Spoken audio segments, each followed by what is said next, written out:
RVBN, The Rich Video Blog Network, home to weekly NFL predictions, great personality profiles, great professional wrestling blogs, great sports video blogs, great everything on here. Collection of my work that's great goes back to 2014 in June. RVBN, the only video blog on the internet that matters.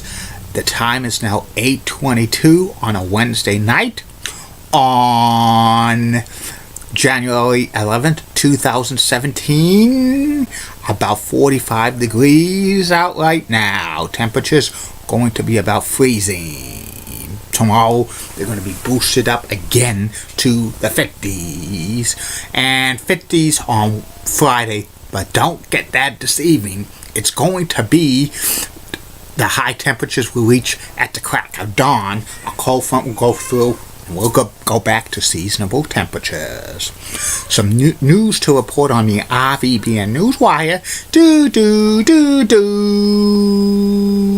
The New York Mets have announced they're not going to invite Tim Tebow to spring training. Tim Tebow's in the instructional minor leagues. He did pretty good for somebody who hasn't played baseball in 12 years, but the Mets aren't going to take a chance on him because they think if having him in spring training be a distraction and like just so much publicity, they just want to have Tim Tebow develop, like going to extended spring training and maybe going in the low minor leagues.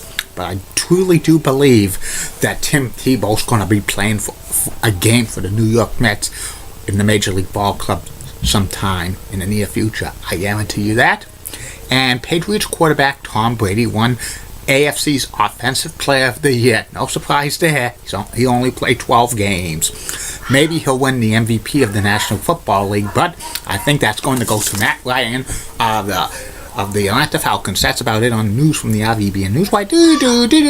Be back in a flash with my third and final video blog subject of the night, which will be about the MSG House Show card from 7/23/1984. Coming soon to these RVBN video blogs will be about some niche sports. Talk about some niche sports like the National Lacrosse League and the Major League Lacrosse and so many others. RVBN, Billerica, Massachusetts. Time now is 8:24 in the evening. Good evening, Facebook, YouTube, Twitter, and Google+. Rich, back for the third and final video blog subject of the night tonight, which is the Madison Square Garden WWE House Show card from July 23rd, 1984. This one was Wendi Ritcher facing off against the fabulous Moolah for the WWE Women's Championship, plus a lot of other matches on the card. This card was on the MSG Network, and the Moolah Ritcher match was on MTV as well. And calling the action was Gorilla Monsoon and Mean Gene Okerlund. The first match was Samoa number 2, Sika, facing off against Ron Shaw. This was a total squash match. Sika pins Ron Shaw with a headbutt off the top rope. Ron Shaw was a jobber on television, a kind of a heel jobber who would give decent competitive matches to the faces, but always would lose. The next match was the Iron Sheik with the Ayatollah Fethleti Prelasi facing off against Tony Garea. Another squash match, and it was kind of competitive. Garea had the Sheik on the ropes for a little while, but in the end, this Iron Sheik delivered the side suplex, his other finishing maneuver for the 1, 2, 3. Iran number 1, Russia number 1, USA, yeah, my Iron Sheik impersonation. The next match was for the WWE Intercontinental Championship. It was Cowboy Bob Orton, the Ace. It wasn't the Ace back then because he wasn't bodying Piper into 1985, facing off against the WWE Intercontinental Championship, Tito Santana. And this was about a 20-minute time limit draw back and forth, back and forth. The time limit expired, but Orton and Santana would beat each other, continue to beat each other. Tito retains the IC championship because titles don't change hands on countouts. The next match was Bob Backlund substituting for B. Brian Blair, facing off against the Butcher Paul Vachon. And this match was basically a squash match. Backlund dominated Butcher with Vachon, and then he cinched it in. The cross-face chicken wing on Butcher Vachon. Butcher Vachon taps out. This was Bob Backlund's last match in Madison Square Garden for over 8 years. He would leave the WWE soon afterwards because he and Vince McMahon had a falling out. Vince McMahon wanted Bob Backlund to turn heel and dye his hair red and wanted to play a villain to feud with Hulk Hogan, but Black Backlund refused. The next match was for the WWE Championship. It was Greg the Hammer Valentine with Captain Lou Albano facing off against the WWE Champion Hulk Hogan. And this was about a 10-11 minute match. Valentine dominated Hulk Hogan for the first few minutes. He tried to put the figure 4 leg lock on Hogan, but Hogan blocked it, and Hulk hulks up, makes his comeback, delivers the big boot, and then the leg drop for the 1, 2, 3. Hogan retains. The next match was the WWE Martial Arts Champion Antonio Inoki facing off against Charlie Fulton. This was a total squash match. Antonio Inoki was a WWE champion, but it was not acknowledged on television. He beat Bob Backlund on a tour of Japan in 1979 for about a week, but they never acknowledged it on WWE TV, so if it never happened, it never happened. Charlie Fulton was a jobber of the WWE, and this was another squash match, about 5 minutes. Antonio Inoki gives the Enziguri kick to Charlie Fulton, pinning him 1, 2, 3. Enziguri kick was later on famous being used by Bad News Brown. He called it the Ghetto Blaster. And the late great King of Hearts, the Rocket Owen Hart. Enough's enough, and it's time for a change. Enough about that for right now. The next match was for the WWE World Tag Team Championship. It was the challengers, Sergeant Slaughter and Terry Daniels, facing off against Adrian Adonis and Dick Murdoch, the WWE Tag Team Champions.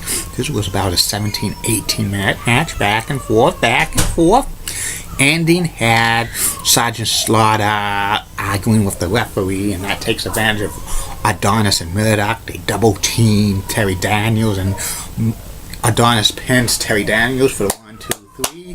The Adonis and Murdoch retained the WWE Tag Team Championships, but Sergeant Slaughter makes the rescues and clears the ring of Adonis and Murdoch. This was actually a decent tag team match.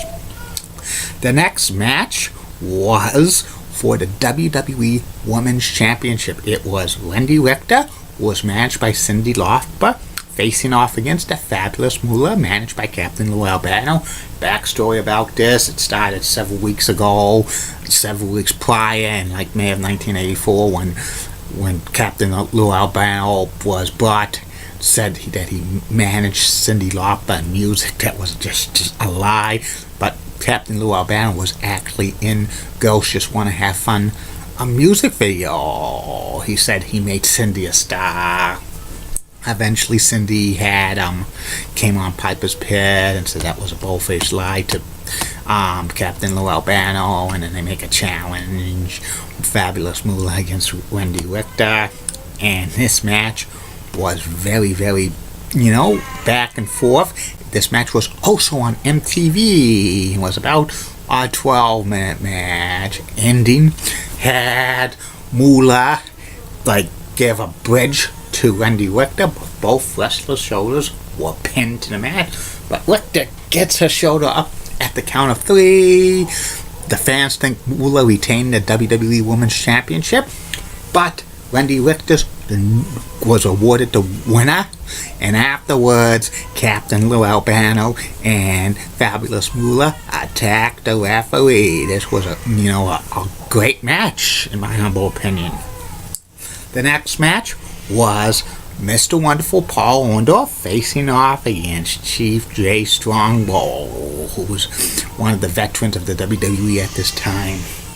Total squash match. Orndorff gives the pile driver to the Indian Chief Jay Strongbow in about 3 minutes. Chief Jay Strongbow was doing jobs at this point because he was being phased out and going into a role as an agent, producer, whatever they call him now. The next match was Alpha of the Wild Samoans facing off against Rene Goulet. And this was another squash match.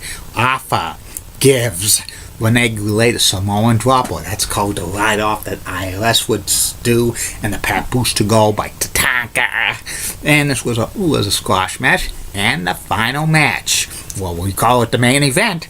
It was a 20-man over-the-top rope battle royal, including they had the Iron Sheik, Tony Garea, Adrian Adonis, Dick Murdoch, Sergeant Slaughter, Antonio Inoki, and several others. And this was about a 13-minute battle royal. And Antonio Inoki wins it by last eliminating Rene Goulet. And I think the fans wanted a face to win the last match of the card, so to make everybody go home happy. And this was like a solid Madison Square Garden house show card, maybe a B, plus a couple of great matches and others. What sometimes you could probably see on the television shows back at that time, Championship Wrestling and All-Star Wrestling. That's about it on that. Tomorrow, 3 more video blogs coming for you: Facebook, YouTube, Twitter, and Google+. As usual, first video blog will be about my personality profile. Tomorrow's personality profile will be about former NHL goaltender, coach, and general manager Eddie Johnson. Second video blog will be about the former electronic store Leechmere, which was popular in New England in the 60s, 70s, and 80s, and early 90s. And the third and final video blog of the night will be a house show card for the WWE in August 25th, 1984. Keep calm, everybody. I'm a Julie Bunny guy. Molly Rose Blog, WCCO Oxnard's Nice Legs. Elizabeth Hutt, so stunning, she's the best. Amy Sweezy's awesome. Amy. Linda Church of WPIX Channel 11, New York. Such a rocking cool, best legs in New York City, bar none. Bobby gives up ABC 11, has that sweet 7 accent, best legs in Raleigh, North Carolina. Ren Claire of WHG's Channel 7 in Boston is such a sweet card, and she's got the best legs in Boston. Jamie Hirsch of the NHL Network is so cool, she's got the best legs on the NHL Network. And Melissa from Tilted Kilt in Bellica, Massachusetts is awesome. I pounded with her a lot, and she's got nice legs. And in the words of the Patel last week, no bus by now.